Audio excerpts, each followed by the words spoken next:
جس جہان میں ہم رہتے ہیں اسے دنیا کہتے ہیں.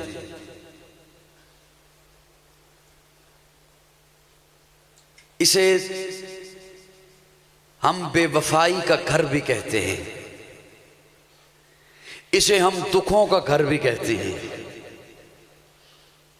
اور شریعت نے ہمیں بتایا ہے کہ یہ کوئی مذاق نہیں ہے، یہ دنیا دار الابتلاء ہے. کیا مطلب؟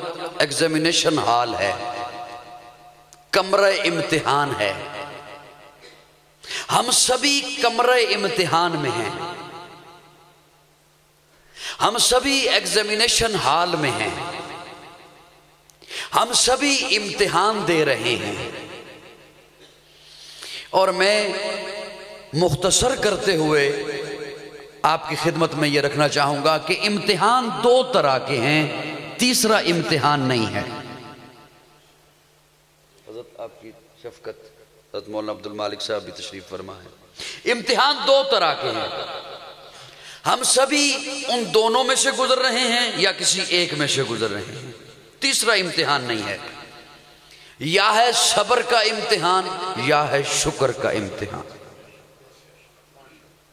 کو ہلکا پھلکا سا ریلا دو، مجھے پتہ چلے نا میری بات آپ تک پہنچ رہی.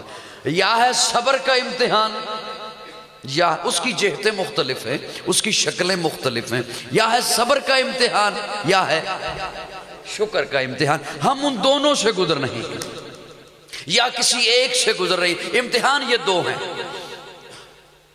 امتحان اللہ لے رہے ہیں، امتحان ہم دے رہے ہیں. امتحان دینے والا نہیں بتاتا کہ میں امتحان یوں دوں گا، امتحان لینے والا بتاتا ہے کہ میں امتحان یوں لوں گا. یہ تو میرے خیال میں سادہ سی باتیں میں کر رہا ہوں. امتحان دینے والا نہیں بتایا کرتا، امتحان لینے والا بتاتا ہے. وقت یہ ہوگا، دورانیہ یہ ہوگا، نصاب یہ ہوگا، طریقہ یہ ہوگا، انداز یہ ہوگا. یہ امتحان لینے والا بتاتا ہے، امتحان دینے والا نہیں بتاتا. امتحان اللہ لے رہے ہیں، امتحان ہم دے رہے ہیں.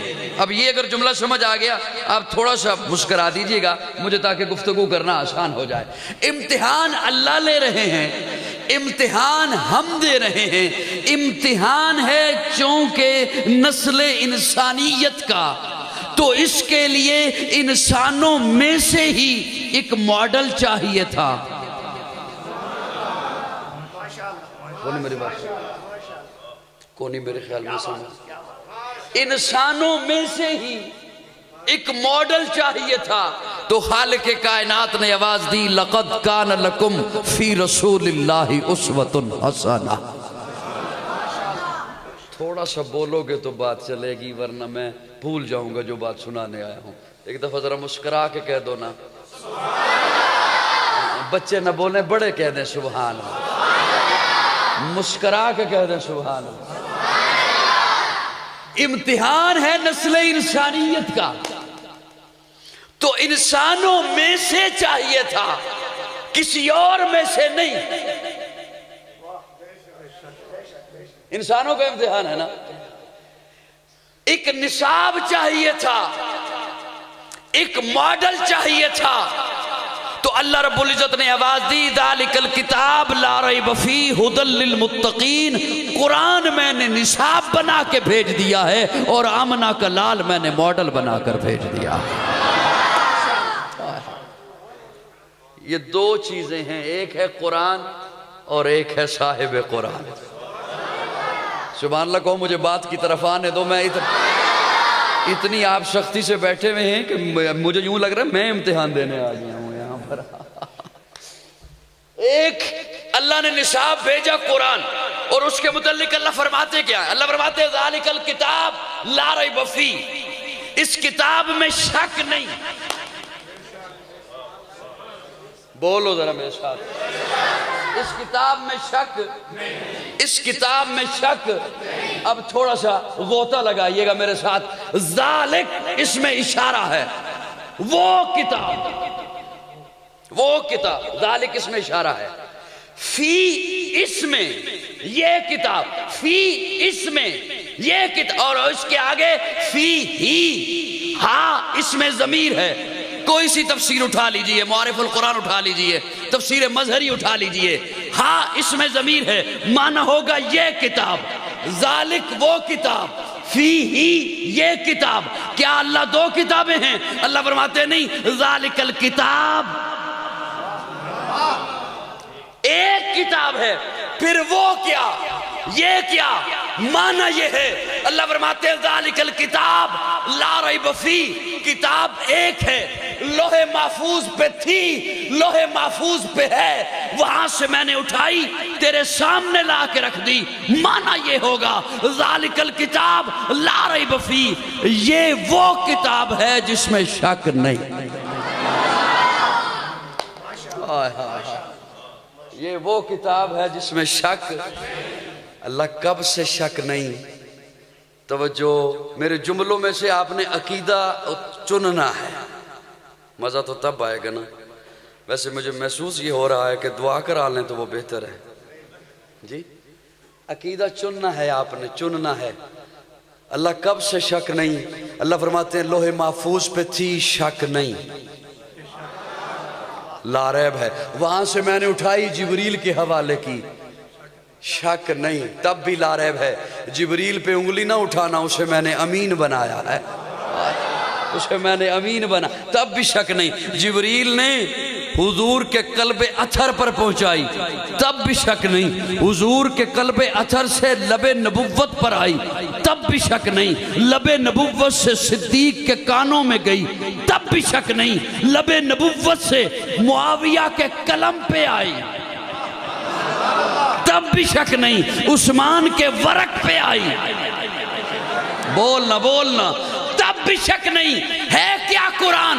وہ جو نصاب بنایا تیری زندگی کے لیے۔ اللہ فرماتے ہیں نون والقلم وما یسطرون، نون حروف مقطعات میں سے ہے، والقلم، اللہ فرماتے ہیں مجھے قلم کی قسم، وما یسطرون، لکھی ہوئی سطروں کی قسم، سطریں لکھنی تھی تو پہلے قلم بنایا۔ علماء نے لکھا ہے حضرت آدم کو بنانے سے 50,000 سال پہلے اللہ نے قرآن لکھا۔ مجھے اپنے ذوق میں یوں کہنے دے، آدم کا صحیفہ بعد میں لکھا، نوح کا سفینہ بعد میں لکھا، ابراہیم کا کرینہ بعد میں لکھا، یوشع کا جہد بعد میں لکھا، الیاس کا تقوی بعد میں لکھا، موسیٰ کا جلال بعد میں لکھا، یوسف کا جمال بعد میں لکھا، دن اور رات بعد میں لکھے، خیر اور شر کے پیمانے بعد میں لکھے، سب سے پہلے زہرا کے بابا کے لیے قرآن لکھا۔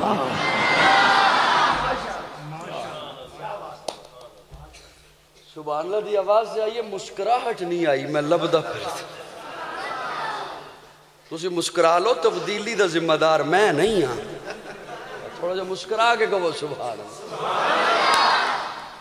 اللہ اکبر۔ قرآن، قرآن سب سے پہلے لکھا۔ سبحان اللہ کو میں جملہ کہوں، تیری زندگی کے لیے جو نصاب بنایا وہ سب سے پہلے لکھا۔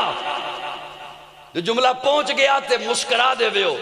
تیری زندگی کے لیے، میری زندگی کے لیے جو نصاب بنایا وہ سب سے پہلے لکھا۔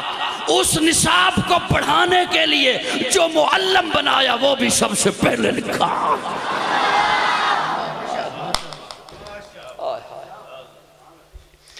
ایک بادشاہ تھا بخت نصر، اس نے خواب دیکھا، خواب دیکھا اور صبح آیا اپنے دربار میں، اور دربار میں آ کے درباریوں کو کہتا ہے میں نے رات ایک خواب دیکھا ہے، اس کی تعبیر چاہیے۔ درباری کہتے ہیں جی خواب سنائیے، ہم اس کی تعبیر بتاتے ہیں۔ کہنے لگا خواب بھول گیا ہوں، خواب بھی تم بتاؤ۔ خواب بھی تم بتاؤ، تعبیر بھی تم بتاؤ۔ بڑا عجیب معاملہ ہے بادشاہ سلامت، یہ آج کیا کہہ رہے ہیں؟ انہوں نے کہا کرسی کا نشہ ہی ایسا ہوتا ہے، خواب بھی تم بتاؤ، تعبیر بھی تم بتاؤ۔ جو میں اس تفصیل میں نہیں جانا چاہتا، اسے بتایا گیا کہ تیری جیل میں ایک بندہ ہے، قید ہے، وہ تعبیر بتا سکتا ہے، وہ اللہ کے پیغمبر حضرت دانیال تھے۔ حضرت دانیال کو لایا گیا۔ جب حضرت دانیال آ گئے، حضرت دانیال نے اسے بتایا تو نے خواب یہ دیکھا ہے کہ تو نے خواب میں ایک بہت بڑا بت دیکھا، اس بت کا سر سونے کا ہے، وہ ناف تک چاندی کا ہے، ناف سے نیچے گھٹنوں تک تانبے کا ہے، گھٹنوں سے پاؤں تک لوہے کا ہے، اور پاؤں اس کے مٹی کے ہیں۔ اسے اپنا خواب یاد آ گیا، اس نے کہا میں نے یہی خواب دیکھا ہے۔ پھر تو نے خواب میں دیکھا کہ آسمان سے ایک پتھر آتا ہے، وہ پتھر اس بت سے ٹکراتا ہے اور وہ بت پاش پاش ہو جاتا ہے۔ اس نے کہا یہی دیکھا۔ اب تعبیر بتاؤ۔ حضرت دانیال فرماتے ہیں تیرے خواب کی تعبیر یہ ہے کہ جو تو نے بت دیکھا یہ مختلف ادیان ہیں جو دنیا میں موجود ہیں، جو مختلف دھاتوں کا تو نے بت دیکھا یہ مختلف ادیان ہیں۔ جو آسمان سے پتھر آتا ہے اور وہ پتھر آ کر پھر اسے پاش پاش کر کے پھر پھیلتا ہے اور پوری دھرتی پر پھیل جاتا ہے۔ چکوال والو خاموش رہو گے، میں کیا کر سکتا ہوں، میں اپنی ڈیوٹی نبھا کے چلا جاؤں گا۔ ویسے دکھ مجھے بہت زیادہ ہوگا کہ میں کیا بات آپ کے سامنے رکھ رہا ہوں، آپ اور اس کے ساتھ سلوک اس بات کے ساتھ کیا کر رہے ہیں۔ حضرت دانیال فرماتے ہیں کہ جو تو نے بت دیکھا یہ مختلف ادیان ہیں جو دنیا میں موجود ہیں، اور آسمان سے جو پتھر آئے گا وَهُوَ الَّذِي يَرْسَلَ رَسُولَهُ بِالْهُدَى وَدِينِ الْحَقِّ لِيُظْهِرَهُ عَلَى الدِّينِ كُلِّهِ وَكَفَى بِاللَّهِ شَهِيدًا۔ محمد الرسول اللہ، محمد الرسول اللہ، وہ اللہ کا پیغمبر آخری دین لے کر آئے گا۔ وہ دین ان پہلے ادیان کو پاش پاش کر دے گا، وہ پھر پھیلتا ہوا تو نے دیکھا ہے، تو اس کی طرف اشارہ ہے کہ پھر اللہ اس دین کو پوری دھرتی پر پھیلا دے گا۔